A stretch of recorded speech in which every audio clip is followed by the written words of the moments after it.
平時念經念咒究竟念幾多次先啱？其實好多簡單嘅經文，一般都係念3次、7次、9次或者108次。但係如果你想更加專注咁去念經念咒，今日師傅教你哋究竟念經念幾多次比較好。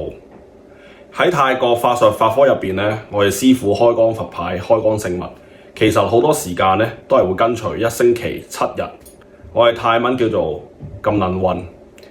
星期一念15次，星期二念8次，星期三嘅早上啦日頭念17次，夜晚念12次，星期四念19次，星期五念21次，星期六念10次，星期日念6次，夾埋就係108次。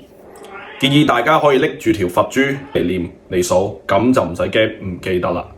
關注師傅嘅頻道，下次教你哋更多嘢。